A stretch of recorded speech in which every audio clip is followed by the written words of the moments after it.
Good morning Dallas, good evening India, good evening Bangalore बोलते हुए आप सबको राजीव कुलकर्णी का प्यार भरा नमस्कार और भारत अन्वेषण में स्वागत। Today's date is January 11th 2026 और सुबह का 9:31 डैलस में central standard time of USA हम बोलते हैं और इंडिया में अभी 9 बजे हैं शाम का। आज का ये कार्यक्रम बहुत एक विशेष कार्यक्रम होने वाला है।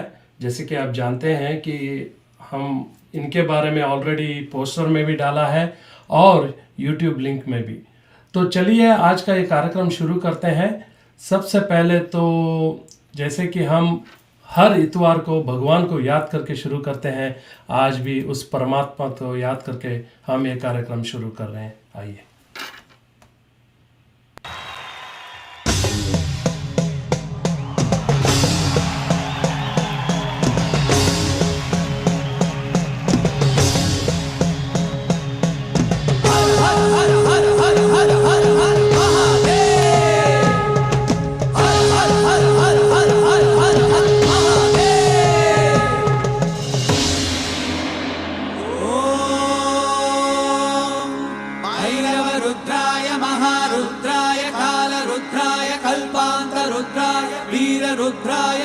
रुद्राय घोर रुद्राय अघोर रुद्राय मार्तांड रुद्राय अंड रुद्राय ब्रह्मांड रुद्राय चंड रुद्राय प्रचंड रुद्राय दंड रुद्राय शूर रुद्राय वीर रुद्राय भव रुद्राय भीम रुद्राय अदल रुद्राय विदल रुद्राय सुदल रुद्राय महादल रुद्राय रसादल रुद्राय दलादल रुद्राय पादाल रुद्राय नमो नमः।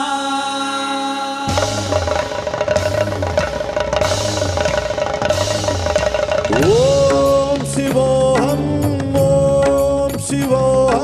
रुद्रनामं भजेहम। ओम शिवोहम रुद्रनामं भजेहम। वीरभद्राय अग्निनेत्राय घोरसंहारः सकललोकाय सर्वभूताय सत्य साक्षात्कारा। शंभो शंभो शंकर। ओम शिवोहम रुद्रनामं भजेहम भजेहम। हर हर हर हर हर हर हर महादेव। ओम नमः सोमाय च रुद्राय च नमस्ताम्राय च अरुणाय च नमः शंगाय च पशुपतये च नमः उग्राय च भीमाय च नमो अग्रे वदाय च धूले वदाय च नमो अन्ते च हनीयसे च नमो वृक्षेभ्यो हरिकेशेभ्यो नमस्ताराय नमः शंभवे च मयोपवे च नमः शंकराय च मयस्कराय च नमः शिवाय च शिवतराय च।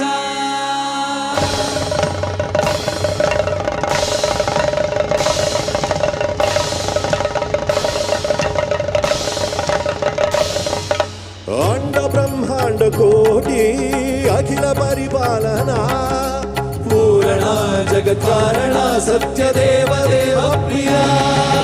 वेद वेदार्थ सारा यज्ञ यज्ञोमया निश्चला दुष्ट निग्रह सप्तलोक संरक्षणा। सोम सूर्याग्निलोचना ऋषभवाहना शूलपाणि भुजंग Bhushana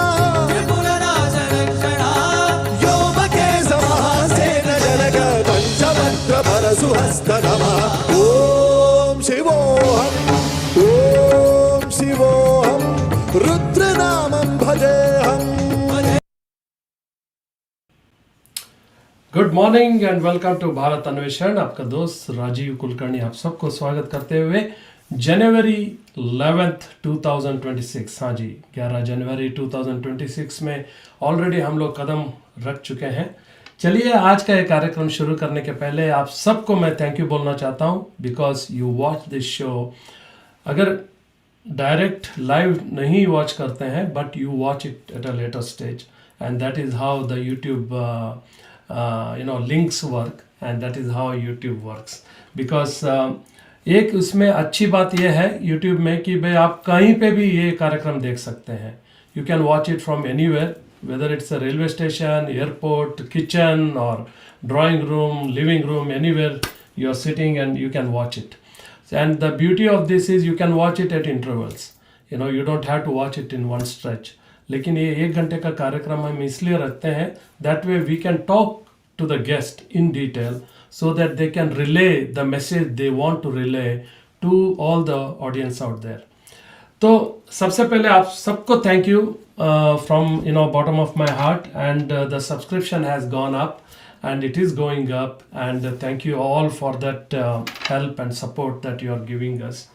And then thank you to Sandeep Sadanandappa, my technical guru, my technical backup. He is not here today. He is gone to attend another event in Bangalore, which is in person. So thank you, Sandeep, for being there always. And thank you to doctor Soumya Raghavan ji, जो हमारे Rotarian अपना जो साथी है. Thank you Soumya ji for introducing the great guest that we have today. तो guest के बारे में 4 बातें. तो he is a chartered accountant and an economist by training who turned to business in the late 1980s. He has worked for over 30 years on projects of watershed management, energy management, and as a pioneering green builder demonstrating urban sustainability with the residential projects in Chennai, Bangalore, and Mysore. He is a founder trustee of Dr. Prem Jain Memorial Trust and All Tech Foundation. इनके बारे में हम जाएंगे after some time, which is a not-for-profit organization in Bengaluru working on net zero water solutions for industry and for CSR initiatives. He is also on the governing council of INHAF India. उसके बारे में हम जाएंगे उन्हीं से. He is a senior fellow and national executive member of the Indian Green Building Council. He steers at present a consortium-led approach to mentoring retrofit solutions for buildings. He steers a powerful public narrative on water called WOW, W-O-W, Action Forum. His writings on the economics and ecology of urbanizing have influenced change in many segments. Since 2021, he has been curating and leading at least 50 web-based programs every year on urban sustainability across different online platforms. We will discuss about rain reach. ये क्या है rain reach? वही हमने topic में भी वही लिया है. A revolutionary idea to make school children water literate and his larger concerns on the national water scenarios and the opportunity before India. Ladies and gentlemen, let's put our hand together to welcome Dr. Hariharan Chandrashekar. Welcome to the show, sir. Good evening. How are you this evening? Namaskar. Thank you for your very warm welcome. Thank you, sir. Good morning to you. It is our pleasure that a personality like you, who is doing so much to the society, who is doing so much beyond even imagination, I would think, to the society, and we are actually obliged, we are blessed to have you here. And I know that you are based in Bangalore. Bangalore is very cold, I guess, these days. That's what I keep hearing from different people. And so let's have our session. So first of all, Hariharan sir, please tell us about yourself. Originally, you are from what part of India, and how long you have been based in Bangalore? Well, I'm a third generation Bangalorean. My father came here, I think, just during the war, 1943 or 44, from a town, that must have been the first stirrings of urban migration. This was a town called Vellore, which is 5 hours from Bangalore, to the east of Bangalore. But, if you look at Bangalore, it's always been a very lovely melting pot, right from about 1810 or so, when the British garrison was first formed. They've had lots of Tamils, for instance, who have lived here 4, 5 generations, go towards the Infantry Road and beyond into certain parts. of Kent, you will find that there are people who came here in the 1830s. So we are one such family. And well, my search, I think, from about 79, 80, thanks to my, thanks to a deal of reading and weaning, uh, all those wonderful things that not Gandhi himself wrote, but many others who wrote on Gandhi. And I don't want to go into the books just now, but from about 1974, I have been reading many such versions and prismatic, perspectives of Gandhiji, and the kind of economic view he took, more than political. This wonderful country of ours. It's not a country, as we all know; it's a civilization. It's quite, it's such a wonderful mix of so many different races. Might be that we look the same, if you look at South Asia, but culturally we are certainly not the same. We might say Raman, and Krishna. And example, Sri Rudram that you played just now is part of, I think, the seventh kanda or some such thing of the Krishna Yajurveda, and it's called the Taittiriya Samhita. And this is Right. part of that. First it's the Namakam, which is the Rudra, and then the Chamakam follows. And look at this. I mean, we are talking of a span of probably 8 or 9,000 years of certain sounds of such kinds, those syllables that you uttered or the song uttered, which go back, as long. Tell me of one civilization anywhere in the world, to an extent, China probably. But otherwise, there isn't anything that matches this. So, to me, I've just been a student of the economics of India. Somewhere I stumbled upon how no civilization can be born or survive without water. That happened, I think, sometime in the early 80s. And I began to see things not as a tourist when I went to the hills, the Himalayan hills. I began to see it, ripped, torn of its pretty sites. I began to see the poverty, the challenges of communities, and then I traveled in many districts. That was my best teacher. Travel was my best teacher. I'll leave it there for now. I'm sure you have many more things to ask. No, it's beautifully, explained with the background of how culturally we are and diversified we are, and also giving background how you are adapting that into your current, uh, I mean, living style, I would say. And no, that's fantastic. So tell us about your background on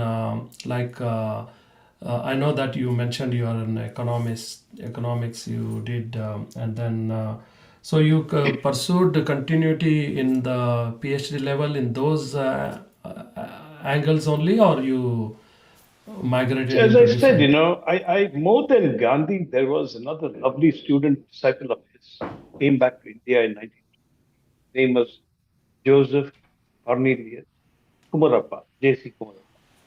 Came from Madurai, came from a very wealthy family. Today you have rich family, you have crassness of richness.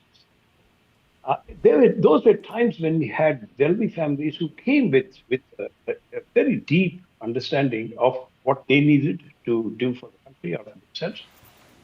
He comes back to India after some time in Princeton and in Columbia, uh, and he goes to Bapu. This must have been end of 1927 or so. Gandhiji is still in Sabarmati. You know that by 1937 he moved out, Wardha, Yeah. and he said, "I will never return to Sabarmati until we gain independence." Didn't gain independence, didn't go back. And Bapu laughed at him and said, "What do you want to do? Waste your time with me." That first economic model, the economic development model, I'll call it now, or lack of a better phrase, of the KEDA experiment. KEDA is today, south of Ahmedabad, and has almost been subsumed by the greater Ahmedabad urbanization. But at that time, it was one of the first such models, and that led him 20 years later, in 1948, cauldron of such historical changes that were happening. And Gandhiji had passed away in January that year. Kumarappa, at that point of time, decided he will implement some of these models in 1948. He died in 1967, a very, very crestfallen, completely disenchanted man. He didn't like, of course, these models that Nehru had come up with, those temples of modern India and all that. Well, I think in a sense, many of those people, you know, who spent time with Gandhiji and then left their residual imprint upon many others like me. I'm one of those, whatever kind of lost students who doesn't have such mentors available or the ecosystem for us to create that kind of India. Somebody was talking to me yesterday or day before about about Hind Swaraj, Gandhiji's book. Even today, I can tell you, trust me on this, Rajiv. You read that book carefully, reflect upon things that are happening on the economic front. And when I say economic front, I'm not talking of this miserable thing called GDP. And you'll see how a lot of the things that Gandhi wrote about at the time, Bapuji wrote about at the time, are still relevant and can be. As a matter of fact, I put together maybe 10, 12 years ago a small tract on Gandhi and his relevance. I had gone to Sabarmati. There was another wonderful lady called Rajni Joshi. I don't know if you know her. Rajni Kothari, sorry. She lives still in Bombay. She wrote a book called Bapu Kutir in 1995. Penguin published it. So somebody invited me to take the stage with her. And there were 400 students. You won't believe it. 400 students in the Gandhi Peace Foundation auditorium. And there were these multiple questions that came from these kids. Amazing questions. I was suddenly thrown. I looked at Rajni and she smiled and said, look, I'll leave it to you. You answer some of them. But the point is that at the end of it, I sort of collated and put together this maybe 50, 60 page tract on Gandhi's relevance for India. Wow. So Nice. to me, it's a continuum, of sorts. Yeah. Somewhere we are missing it. We have drifted, from probably from about that time, from 1967, 70. I don't know. It's very easy for us to castigate Nehru and say that he did the wrong things. Who are we to say that? And he came from some phenomenal perspectives. If you read The Discovery of India, and if there are youngsters watching this program, I will urge them to read not the entire book if you don't want to read it. Read the first 30 to 40 pages, prefatory section of Nehru's book. And you see the kind of phenomenal, Himalayan perspective that he carried on the Indian civilization. I keep saying this, that India is not a nation, civilization. It's a Over to you, civilization. Yeah. Very well explained. Thank you so much for that. So now tell me that you have spent like almost 40 plus years in the area of sustainability and understanding solutions that can be derived. In the 80s, who would have thought, of these concerns, right? Sustainability and all. And when the word green stood for a color, right? So can you explain on that? Your experience on the 40 plus? As I said, the credit goes first to J.C. Kumarappa. I must have read him in 1976. I was part of the Jaiprakash movement in Bangalore, at least, in 1975, 76, until March 1977, when the elections were held. I met, people like George Fernandez at the time. That brushed with greatness, When you meet somebody like that, you are inspired into doing other things. You must remember, I was barely 20 plus at the time, right?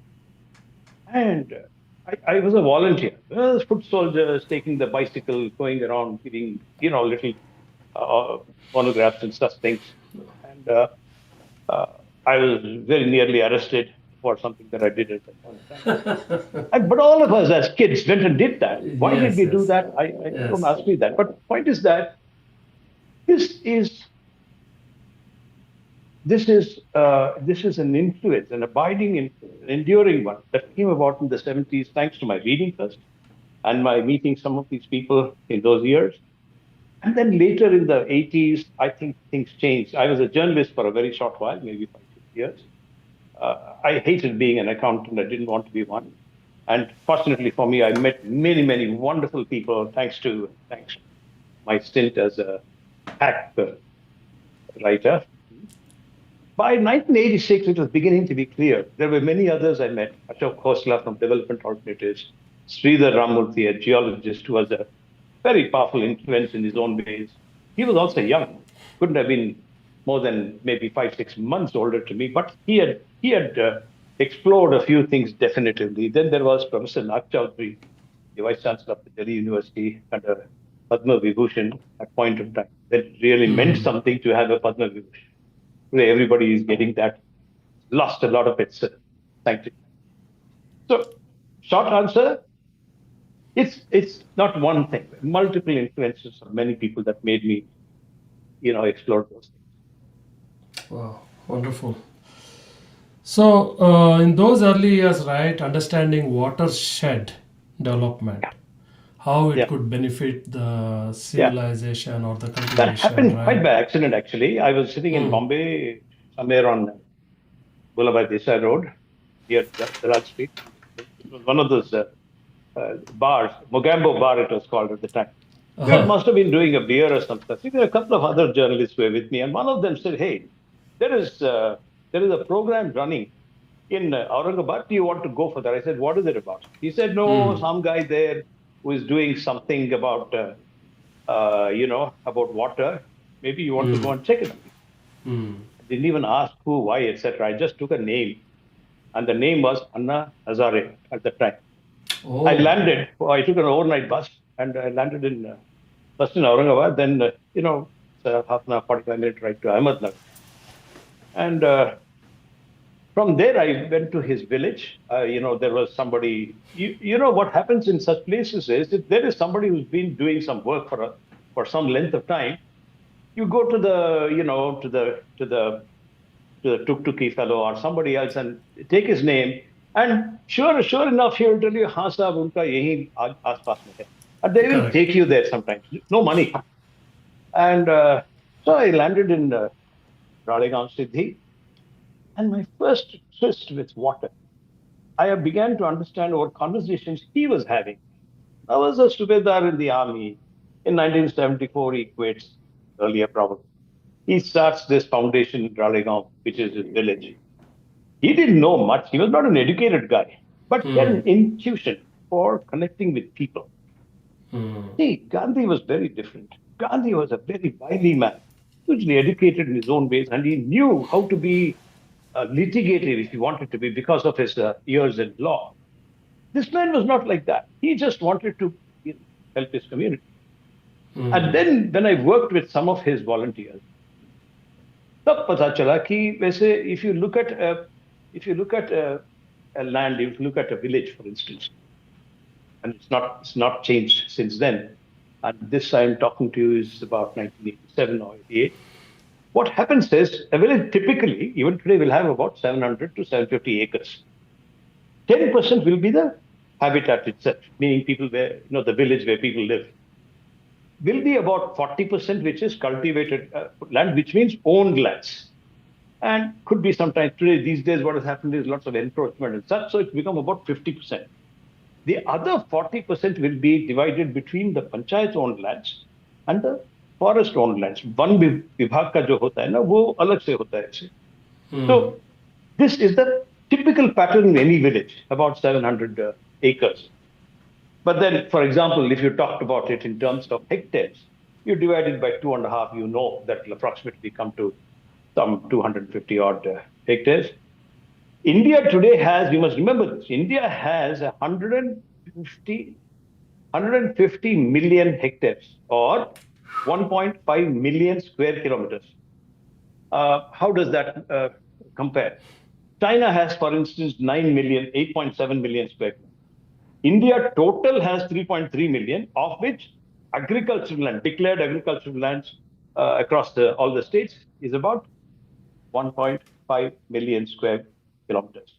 Oh, Now you must know, for instance, this, like Gandhiji said in 1934 in Swaraj, at that time we had 600, India's soul resides in a villages, he wrote. He is a very powerful writer, very clever man. He knew how to connect with you. Even today, if you read him now, as a professional writer, for instance, aspirant writer at least, I find his sentences are short. even now, very short sentences you'll find. And he's always got something completed within about 1,500 words. He leaves a very, remarkable message in your mind every time with every single thing that he wrote. Now, so the thing is that we have about 600,000 villages today. 30, 40,000 villages have disappeared somewhere with coal mining, blocks, and such things that India got in the last 20, 25 years. Apart from which we have, let's say, therefore we have about 250,000, 260,000 panchayats. Look at it from governance. Forget your cities for a moment. If you want to govern this country, you have to look at these 250,000 panchayats. The forms of democracy that India has achieved, let's not discuss it. I don't want to get there. Yeah. Wonderful. So, what actually led you on your long journey of seeking sustainable solutions to I think it's just doing meeting people, quite by accident sometimes, always by accident. That meeting with Anna, I come back to Bombay. Bombay was still sort of home. Then I see something else. I connect with another guy somewhere else. So one after another. Then again, by 91, I moved to 92. I think I moved to Dehradun because Sridhar was working there, and I created a new NGO there. एक नया संस्थान बनाया हमने उस time पे. We called it Academy for Mountain Environics, and Sridhar was the boss in the sense. Sridhar knew more because he had spent about 10, 12 years by that time. So we put together some geophysicists, geologists, a few vernacular architects, and we took on projects. Those projects that we took on was with the District Watershed Directorate of Dehradun. One lady was there, very fine lady, IFS. She gave us some work, 20,000 rupees to a contract.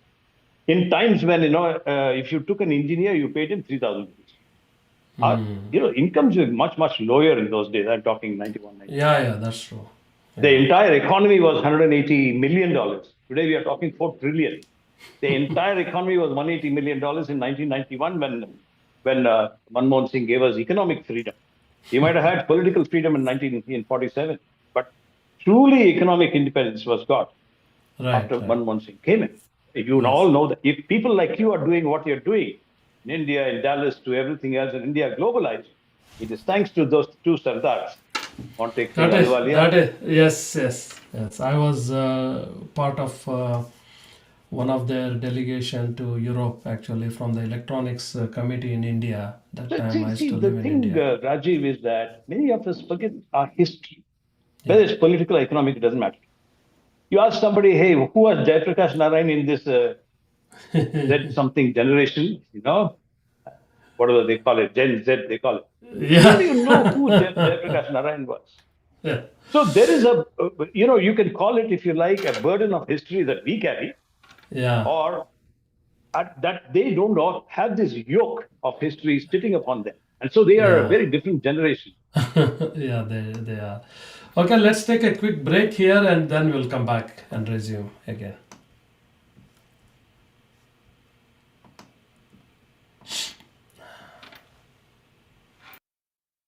Latest updates के लिए ultra channels को subscribe करें और bell icon को press करें।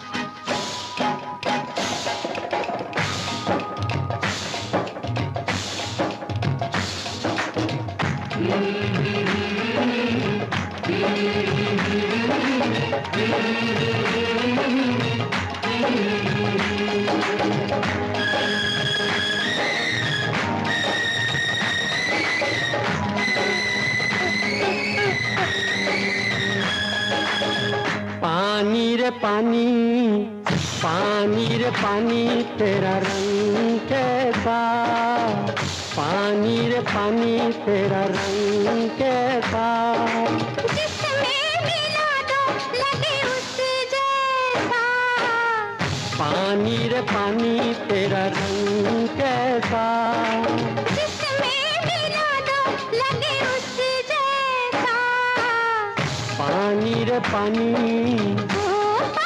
पानी रे पानी,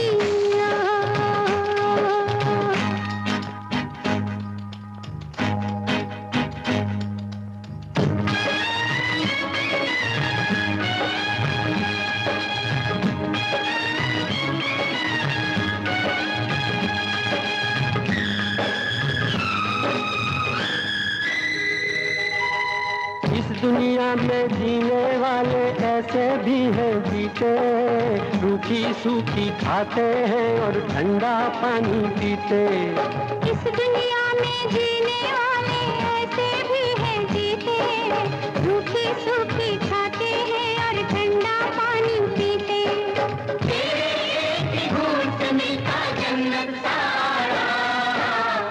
पानी रे पानी तेरा रंग कैसा, भूखे की भूख और प्यास जैसा।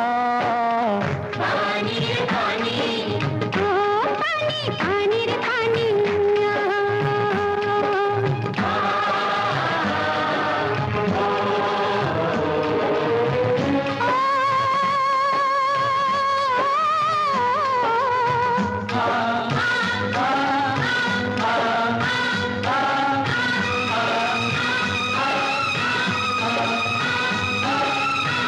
गंगा से जब मिले तो बनता गंगा जल तू पावन, बादल से तू मिले तो रिमझिम रिमझिम बरसे सावन।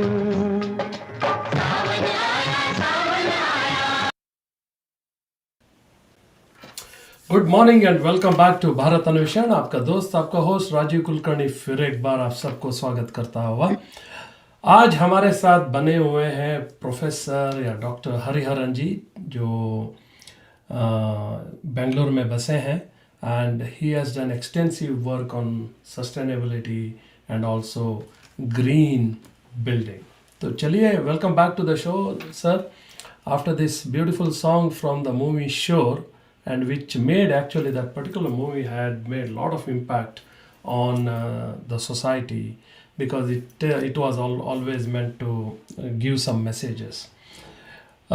So दर्शकों को ये मैं बताना चाहता हूँ कि प्रोफेसर हरिहरन जी जो है, even though he is an economist, chartered accountant होने के बावजूद he gives lot of to the society, gives back to the society. He trains people, he encourages the youngsters and make them to believe in working on these not for profit organization to help the society and develop जो हम देश के लिए हम कर सकते हैं, whether it is related to green building, whether it is related to the water resources, या ऐसा कोई भी जो मतलब है जो हमारे डे टू डे लाइफ के लिए यूज़ हो जाए।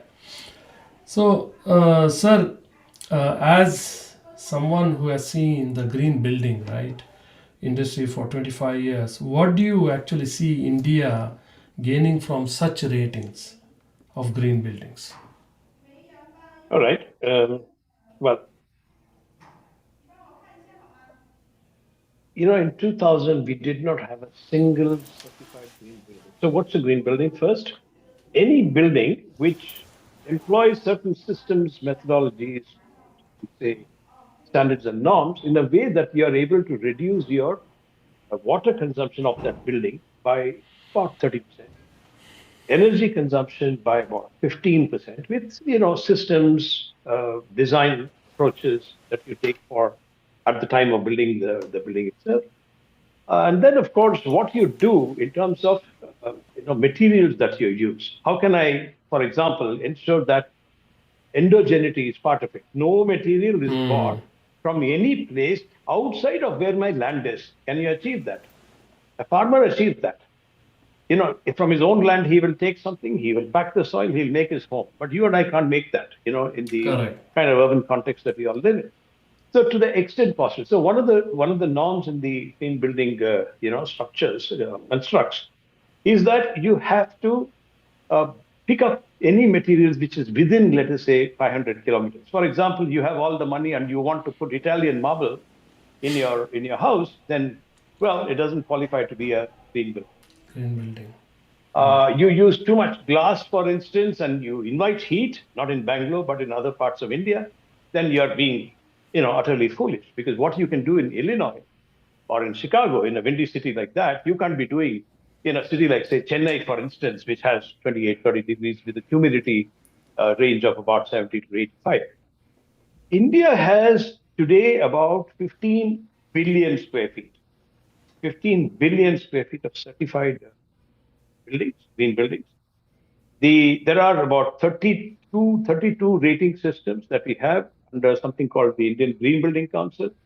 There is also the USGBC, which has a reasonable presence in India, under a certification called LEED. And then Griha is another rating system that the government drove with TERI, the Energy Research Institute that is based in Delhi. And today we have two more rating systems. So there is an ecosystem of certification that has very quickly managed to, take root in India in the last, say, 15 years. Of course, IGBC led it, but today there are many others who are, call them if you like, competitors, though I hate the word. All of them have one common objective. How do I reduce India's green footprint? One line, therefore, as any certified building will have 30% less water demand, 15% less energy demand. Of course, you can make buildings that are net zero water, like we are doing.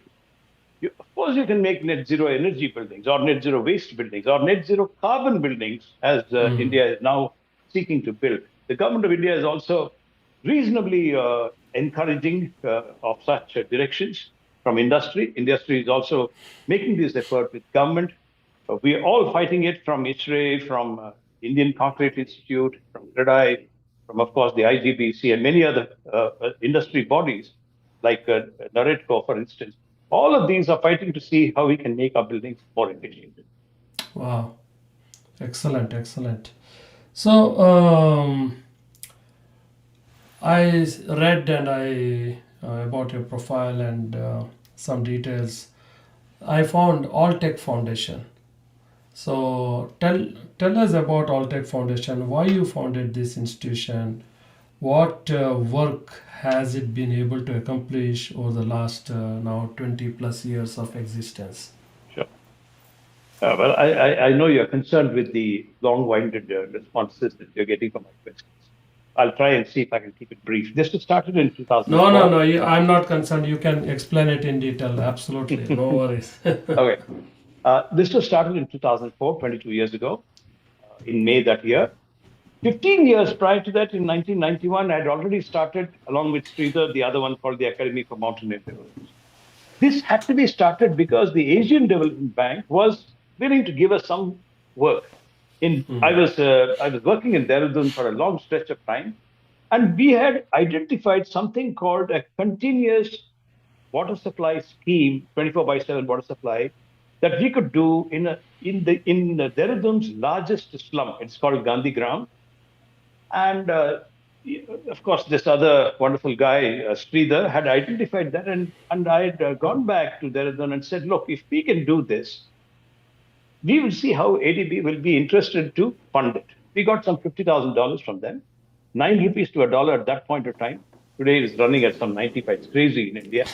The euro is running at 112 rupees. It's mind-boggling, Anyway, so at that point of time, we chose to see that we do one model of a very, very defined, localized set of solutions for water.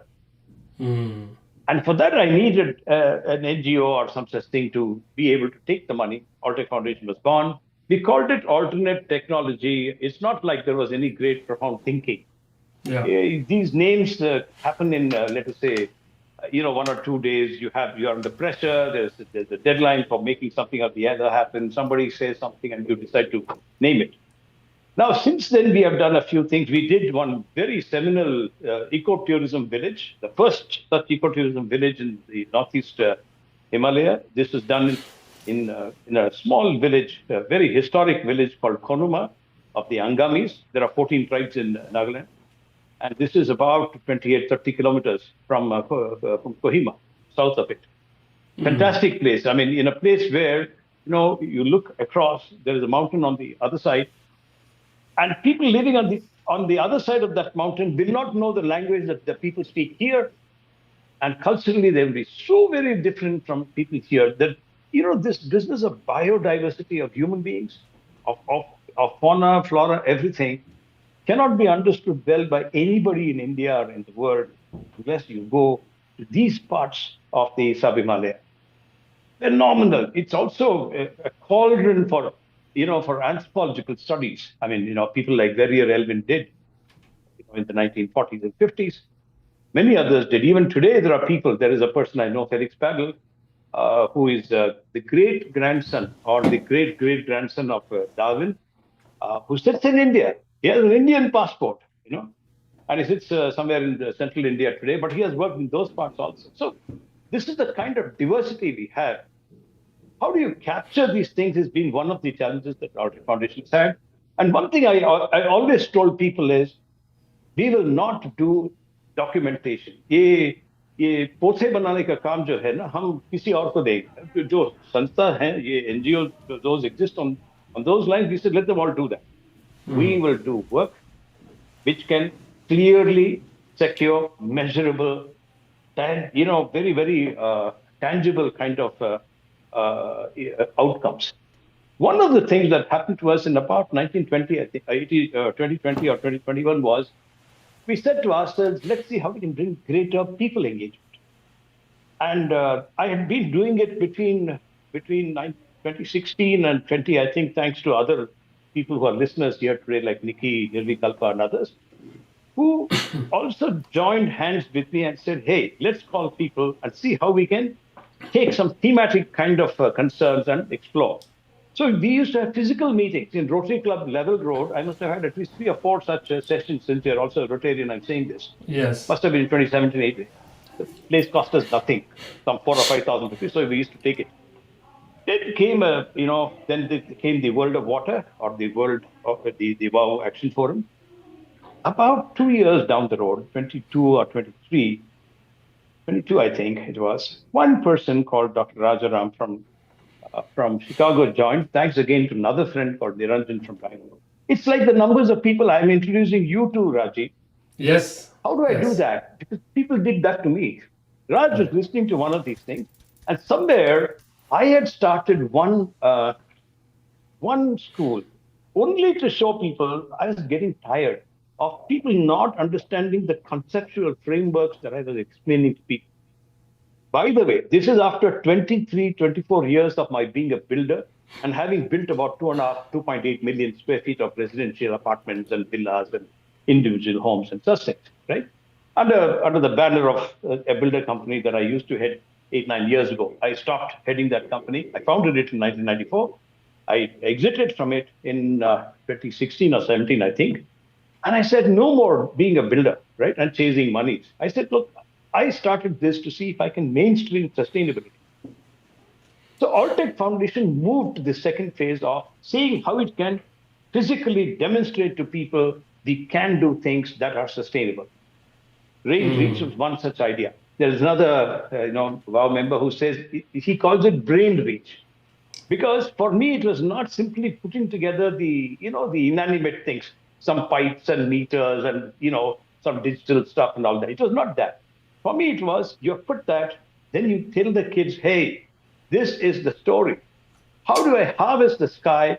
How do I make you understand that the water you drink or the water you use for washing is directly coming from things that you are harnessing from nature?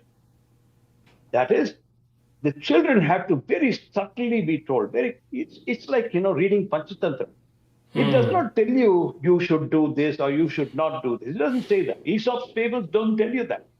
But at the end of it, the child learns that, hey, if I did this, this is wrong. And if I did this, so there is a moral, ethical, sometimes, environmental, sometimes social dimension that a child suddenly learns very, very, subconsciously when they do these things, when they learn to work. And it's not done consciously and say, you are now seeing pipes here. No, it's never like that.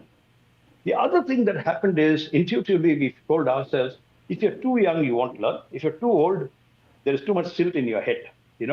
After age 16, 17, you don't want to learn. So that sweet spot for us was between age 12, 13, 14, 15. Minus 5 years, there is class 7, 8, 9, 10. I mean, it's much the same in the United States. The grades are the same. Yeah. By the way, I worked with with the Columbia University and then with the CUNY, City University of New York. I held a couple of sessions for them on how they could do rainwater harvest in their schools and in their homes. So many kids, I mean, Puerto Rican, and you know how New York is, right? Yeah, So correct. many of them don't even speak English, so they speak Spanish and they manage to speak a bit of English. So we did these sessions, I think, 2 years ago. I don't know how much, as impact they have secured from it. But the point is that this is so simple in its form that it can be taken by any community. One community in the west of Kenya has taken to something like this. They're not doing exactly what we're doing. See, there are always challenges of ego and logo and such things. I will not do what you're doing, sort of thing. Happens sometimes. Yeah. But in their case, too, they're working with children, they're working with schools, they're working with water and how to enable localized solutions for them. The principle remains the same. The essential kernel of the idea has to be taken to to many more people across many more cities and districts in India. I mean, school children, that is. Yeah. Similarly, in India, as you know, we have 1.6 million schools. If I went by the 2011 census, I don't know if there's been an increase since then. We haven't had a census after. So my point is that if I have 1.6 million children, in schools, and if I have even, say, 500 kids to a school, average, you do the math. That is the impact we need to make, Raji. Wow, amazing, incredible. So let's take a look on this video on Alltech Foundation's work. So, and then we'll come back again. Sure.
நான் 2008 ஆரம்பிச்சேன். முன்னாடி போகும்போது கொஞ்சம் இதாக இருந்துச்சு. வண்டியை compressor வண்டியை பொறுத்தளவு ஓசு தான், வேறு எதுவும் அதில் தொடுறதுக்கே வேலை இல்லை. அந்த தண்ணியோ இதுவோ எங்கள் கையில் கூட படாது. நல்லபடியாக ஓசெல்லாம் இப்போ வண்டி பராமரித்து வச்சுக்கிட்டோம்னா தொடாது. அதுக்கங்கிட்டு ஒன்றும் டேங்க் திறக்கும்போது கூட நிற்பேன், பசங்களாம் திறப்பாங்க. அந்த அருகுறுப்பெல்லாம் பார்க்க மாட்டேன் வேலை செய்கிறதுக்கு. எல்லாமே செய்கிற வேலை தானே அப்படின்னு சொல்லிட்டு. மெயின் இந்த தொழிலை செய்கிறது அவ்வளவு ஈஸியானது கிடையாது. இந்த தொழில் செய்கிறப்ப பல அந்த டேங்கு ஸ்லாப் ஓப்பன் பண்ணோடனேயே கிருமிகள் பரவும். அதுக்கு நம்ம மெயின் நாங்கள் மாஸ்க்கு, கையில் க்ளோவ்ஸு, ஷூவு, அந்த ஓஸோ இல்லை ஸ்லாபோ ஏதோ ஒன்று காலில் விழுந்துச்சுன்னா அடிப்படாமல் இருக்கணும். அடிப்படாமல் இருக்கிறதுக்கு எங்களுக்கு எல்லாமே அந்த எங்களுக்கு ட்ரைனிங் கொடுத்துருக்காங்க. அப்பா அம்மா 2 பேருமே இறந்துட்டாங்க. அண்ணன் தான் எங்களை எல்லாம் படிக்க வச்சு வளர்த்தது எல்லாமே அண்ணன் தான். அப்புறமேட்டு அண்ணன் பிஸ்னஸ் ஆரம்பித்தாங்க, சொல்லிட்டாங்க தொழில் ஆரம்பித்தாங்க அண்ணன். சின்ன வயசுலேருந்தே எங்களுக்கும் அதில் ஒரு ஈடுபாடு ஆயிருச்சு. ஒரு பையன் எங்கள் கடைக்கு கறி எடுக்கலாம் வருவாப்புல. அந்த பையன் வந்து தோட்டி பையன்தான். செட்டிட்டு எங்கள் தட்டுச்சாவில் ஒரு போட்டு அப்போ ஓட்டிக்கிட்டு இருந்தாப்புல. லோக்கலில் பாதாள சக்கரெல்லாம் இல்லை. அந்த பையன் தான் என்னை கூப்பிட்டு கொண்டு போய் இந்த வேலைக்கு காமிச்சு விட்டாப்புல. போய் எங்கள் கூட இருந்து தொழிலெல்லாம் கற்றுக் கொடுத்தாப்புல அந்த பையனை. மக்களுக்கு வந்து இது ஒரு நான் சேவை மாதிரி. எப்படின்னா அதான் ஜென்ஸிட்ட கேட்கறத விட லேடிஸ்கிட்ட ஓப்பனாக கேட்குறாங்க. அதனால எனக்கு ரொம்ப பிடிச்சிருக்கு மெயின் இந்த தொழிலை நான் எடுத்து நடக்கிறதுக்கு. ஜென்ஸிட்ட போய் ஓப்பனாக அவங்க வந்து இது செய்ப்பா அது செய்ப்பான்னு பயப்படுவாங்க சில பேர். நம்மக்கிட்டங்கிறப்ப ஓப்பனாக பேசுகிறாங்க. அதனால நான் ரசித்து நான் தொழிலை நான் இந்த இறங்கி நான் செய்கிறேன். நான் செப்டி டேங்க் வேலைக்கு போகும்போது ஒரு சிலர் ஜாதியெல்லாம் பற்றி பேச மாட்டாங்க. கேட்பாங்க நீங்கள் என்ன ஆளுங்கம்மான்னு கேட்பாங்க. ஒரு சில வீட்டில் தண்ணி கூட கொடுக்க மாட்டாங்க. அதெல்லாம் கொஞ்சம் கஷ்டமாக இருக்கும் அந்த நேரம். எனக்கே பயங்கரமாக கோவம் வரும். என்னடா நம்ம வந்து என்னத்தில் நம்ம வந்து குறைஞ்சி போயிட்டோம், இவங்க வந்து இப்படி தர்றாங்களே கேமராக்குன்னு இல்லை. உண்மையாகவே எனக்கு பயங்கரம் ஈகோ எனக்கு ஓவராக வரும். அப்போல்லாம் கொஞ்சம் கஷ்டமாக இருக்கும். அதெல்லாம் பிள்ளைங்களை இப்போ நினச்சிக்கிட்டு நம்மளை விட கஷ்டப்படுறவங்க இருக்காங்க. நம்ம சொந்த தொழில் வச்சு பிள்ளைங்களாம் நீட்டாக வளர்க்குறோம், அந்த பெருமையோடு வந்துடும்.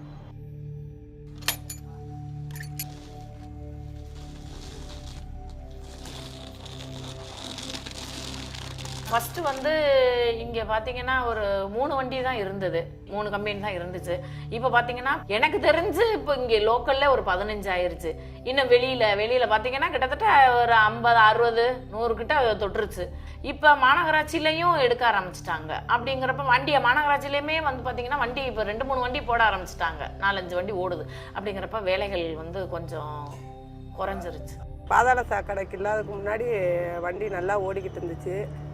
அப்போல்லாம் ஒரு நாளைக்கு 2 நட 3 நட 5 நட வள்ளி ஓடும். அதுக்கப்புறம் பாதாள சாக்கடை கனெக்ஷன் வந்ததுக்காகிட்டு 2 நட தான் ஓடும். ஒரு நாளைக்கு 2 நடங்கெல்லாம் மாதத்தில் 25 நட 20 நடக்குள்ளே ஓடும், 30 நடக்குள்ளே ஓடும்.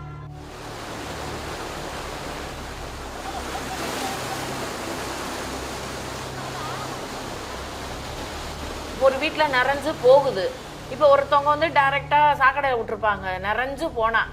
சில பேர் வந்து போக வழி இல்லாமல் நிறைஞ்சு இப்படி வெளியில் போகும். நாங்கள் வந்து அதை க்ளீன் பண்ணாதாங்க சார் உங்களுக்கு ரிலீஃப் ஆகும்னு.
Wow, that is definitely an incredible work, I would say, from Alltech Foundation. Ladies and gentlemen, welcome back to Bharat Anveshan. बस अभी 5 मिनट रहता है but still we will cover up whatever we can do, because today's session was absolutely, I would say, eye-opening session for those who haven't really realized कि water how important it is, right. हम लोग तो पानी को एक ऐसे treat करते हैं कि भाई we take water for granted always, we waste water, we don't conserve, we don't utilize it in a proper way.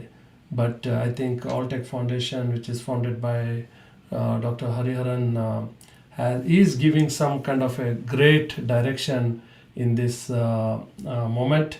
So welcome back to the show, sir, after this beautiful video. And really it makes a big difference when we see these kind of positive activities which are happening.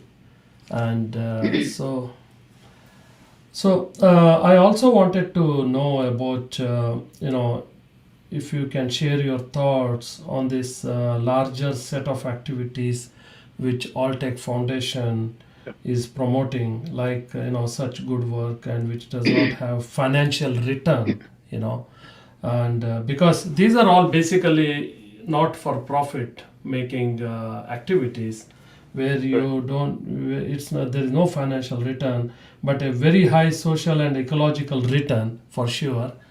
And what do you believe people who have the money, right, or muscle, should be doing on this?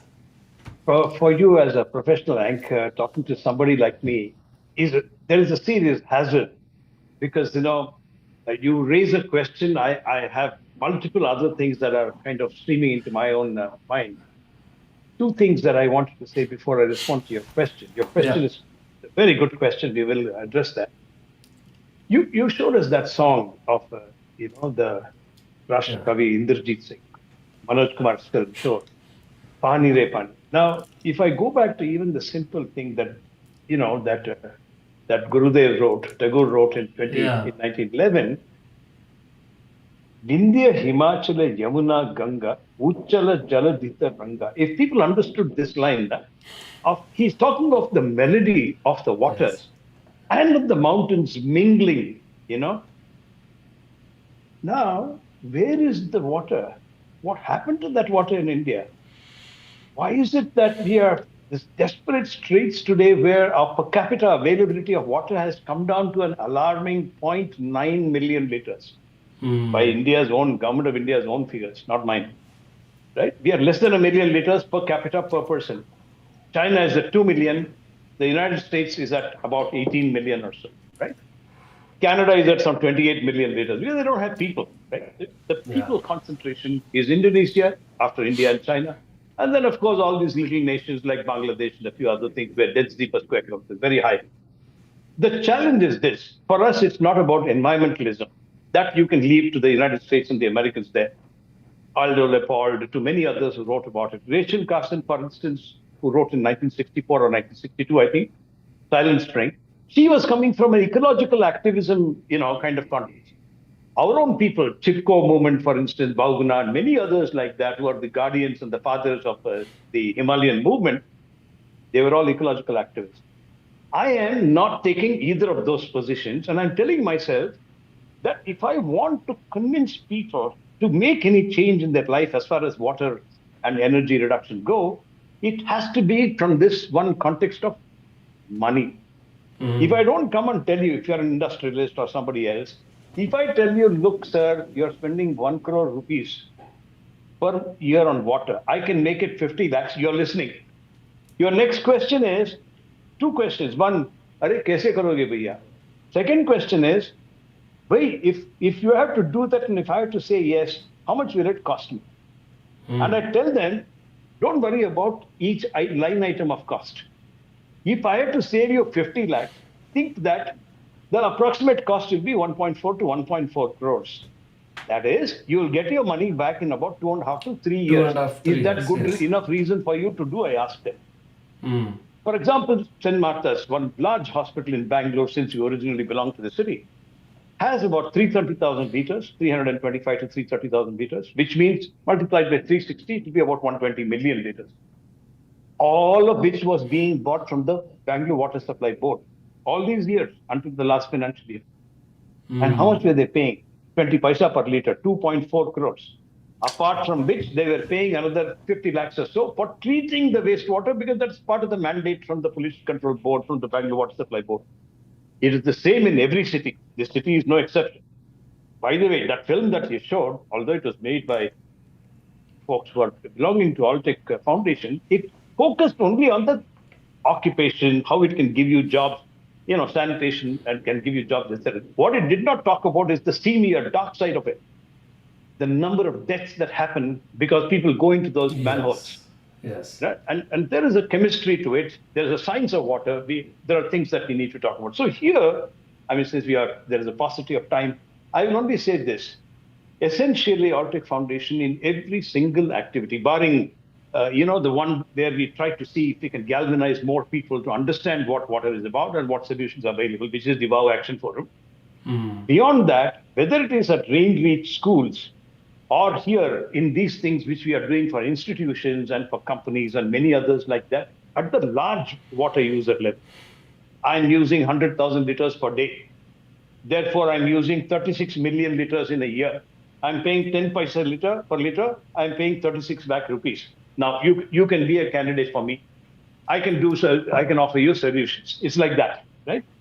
Similarly, on net zero energy, but what is this about? It's not about money actually for me. For them, it's about money. For us, it's about how do I reduce the carbon footprint. Very short. Every 100,000 liters per day, and therefore the number in the year, means that we reduce about 650 to 700 carbon tons per year. These carbon calculations are very important. We don't have the time for it here, nor the context is afforded by this conversation. The second thing I must say to you is, apart from you see, Uchala Jaladitha Ranga is one way of looking at it. How can I restore it in India? It can be restored. I'm one of those very, very firm, Bible thumping kind of optimists.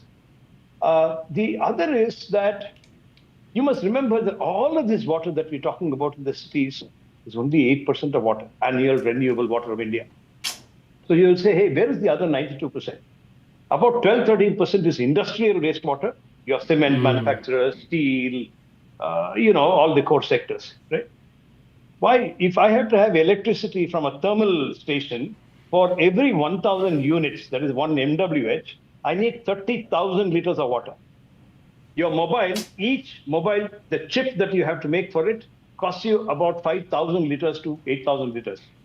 1 kilo of rice that you eat at the embedded water level is about 5,000 liters or so, 5 tons of water, right?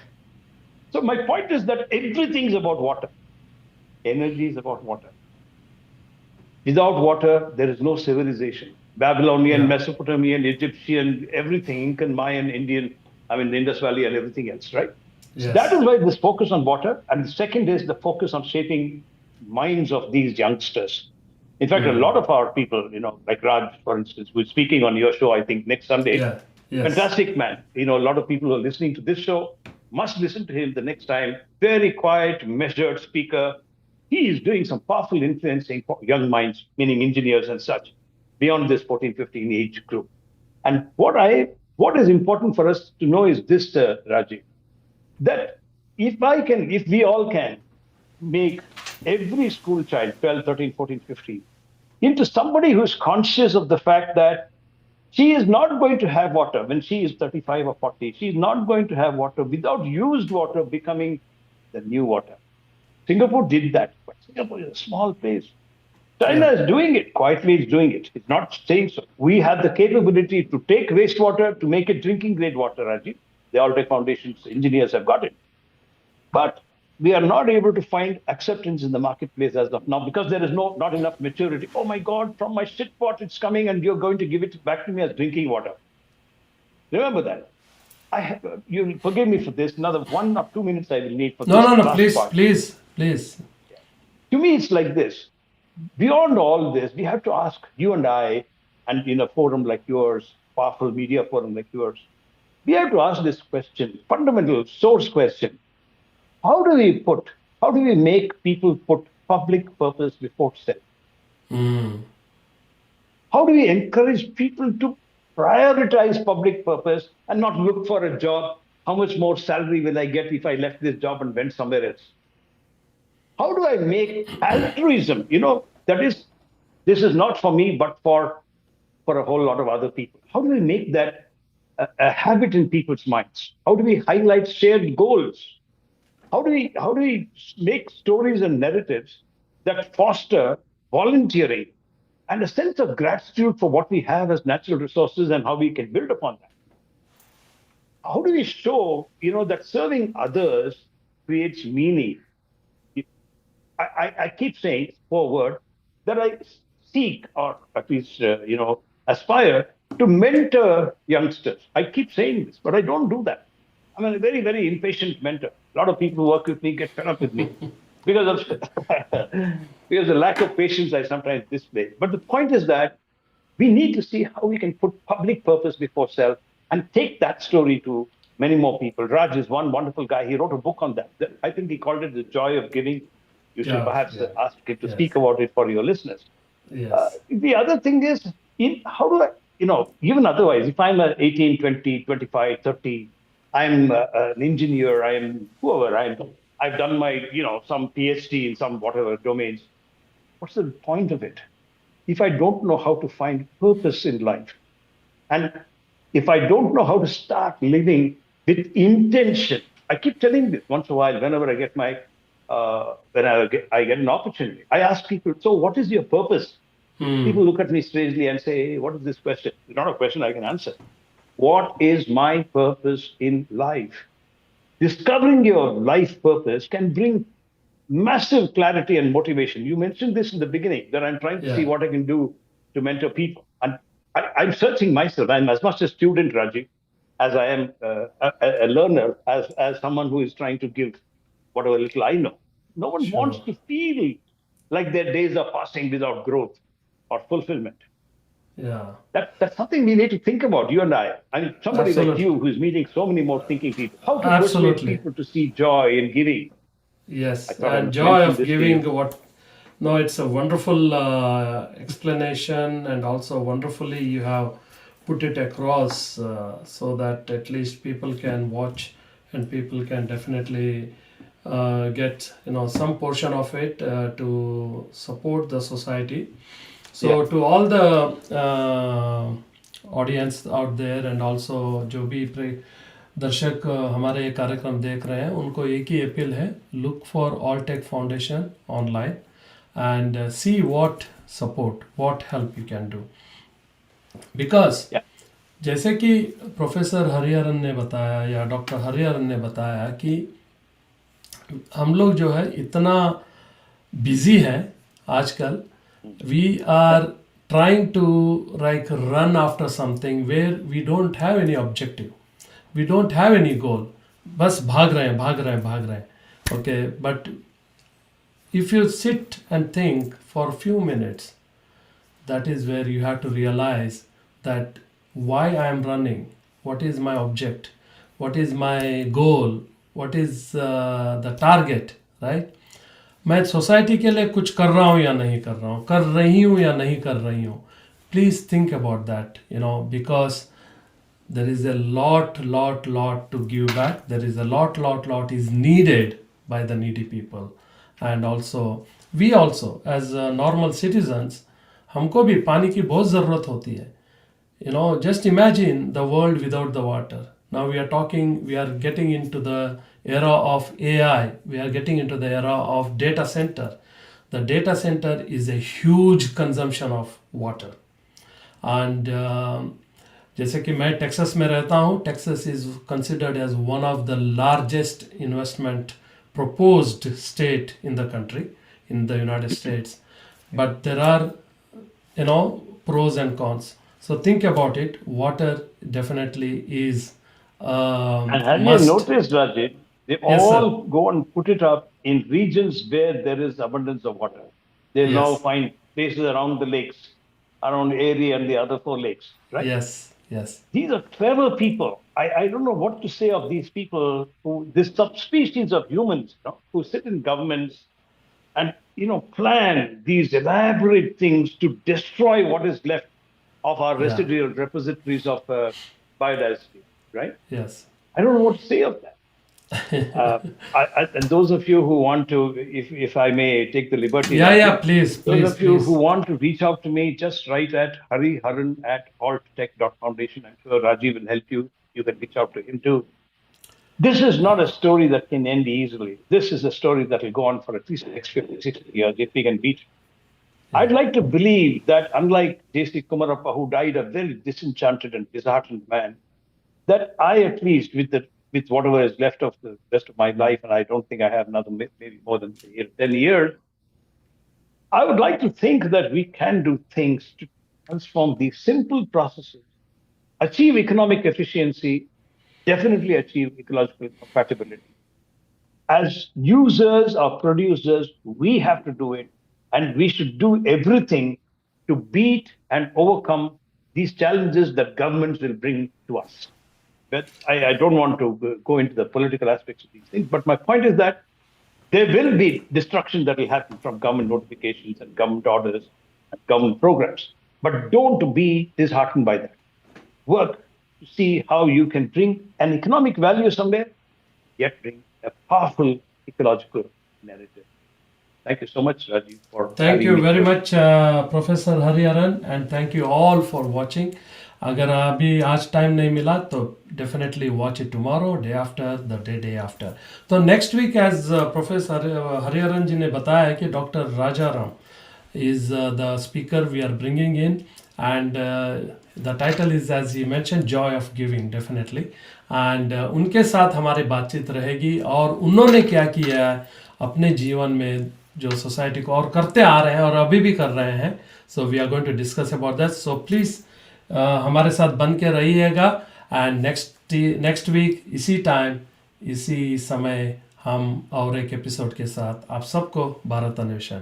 Thank you once again, Professor Hariharan, for joining us, giving your beautiful insights, and I really enjoyed talking to you and gaining a lot of knowledge myself from you. And thank you, Soumya ji, for referring such a noble, such a wonderful individual for Bharat Anveshan. With that said, आपका दोस्त, आपका host और एक episode sign of कर रहा हूँ. जहाँ पे भी रहिएगा तंदुरुस्त रहिएगा और खुशी रहिएगा. Thank you very much. Thank you, Rajiv. Have a great day. Have a great Sunday. Thank you, sir.